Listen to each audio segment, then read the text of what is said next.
Почитувани, нема да го споменеме Бранко Црвенковски 19.893 пати, како што вели Андреј Петров.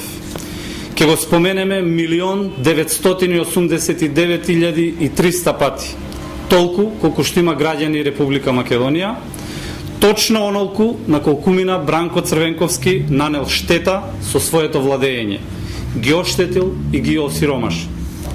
Бранко Црвенковски по својата 20 годишна кариера направи најкриминална приватизација при која беа затворени над 600 фабрики и фирми.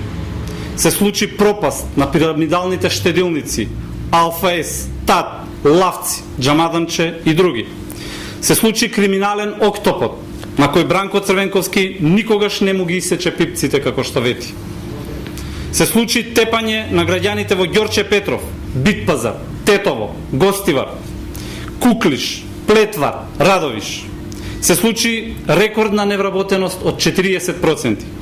Се случија мистериозни убиства и големи предавства. Како председател Бранко Црвенковски амнестираше лица осудени за изборно насилство, убиства и тешки кражби.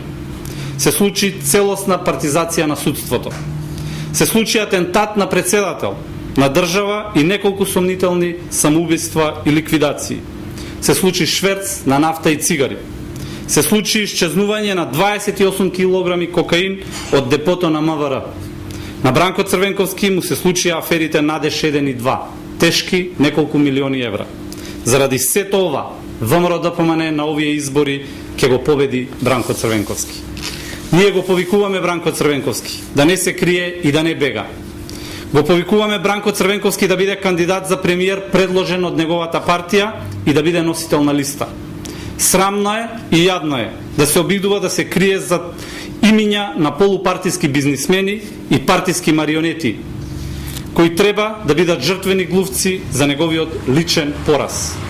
Станува очигледно дека Бранко Црвенковски бега од изборната трка поради што знае дека на овие избори СДСМ ќе доживее срамотен пораз.